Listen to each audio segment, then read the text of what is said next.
Exercise 28 مشق 28 در این مشق در این قطعه اعضاهای بدن رو آورده است. ما آنها رو از یک لحو استفاده برده اعضاهای بدن رو با زبان انگلیسی می آموزیم. یکم ear گوش، neck گردن، arm بازو، elbow orange، back میان، head سر،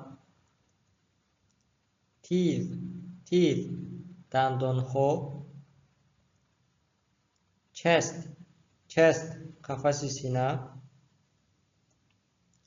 knee حرفی که رو تلفظ نمیکنیم، knee زانو، leg پای یعنی ران،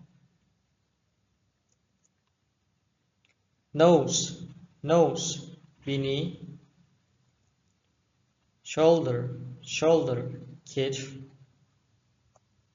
side در اینجا کلمه back یعنی میان درست میگیرد، اما در خطیب ما کلمه side یعنی طرف رو داده است. کلمه side یعنی طرف هم گفته میتوانیم.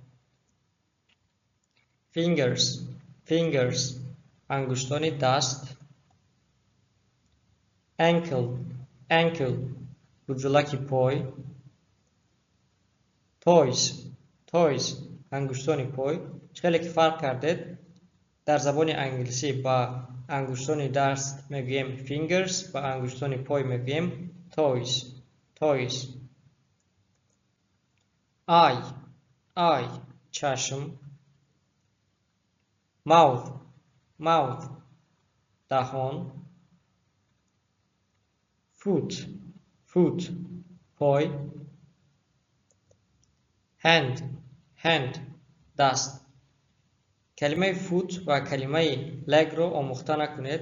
تنها این قسمت پای رو ما foot میگوییم، از این قسمت بالا رو leg میگوییم. اینچنین کلمه hand تنها از بند دست پایان رو hand میگوییم، از بند دست بالا رو باشد arm میگوییم. بگذاریم به مشق دیگر. parts of the body اعضاهای بدن. کلمه های نوی امروزه ما اعضاهای بدن می باشند.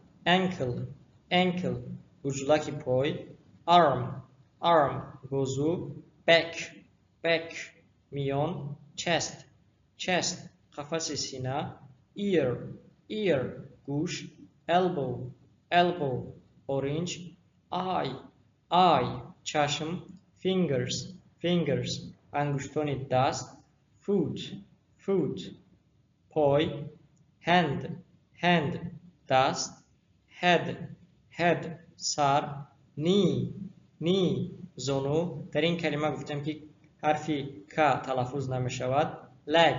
leg پای قسمت ران، lips لبها، mouth دهان، neck گردن، nose بینی، shoulder کتف، side طرف، tooth دندان، teeth دندان ها، toes انگشتان پای.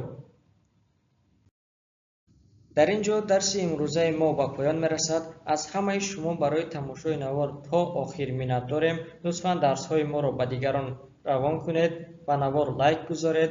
فکرهای خود را در شرح ها نویسید. اگر یگان جای نافهمو باشد میتوانید در شرح ها نویسید و با ما در علاقه باشید. تشکر که با ما هستید. لطفاً ما را دستگیری کنید و منتظر درس های نو باشید.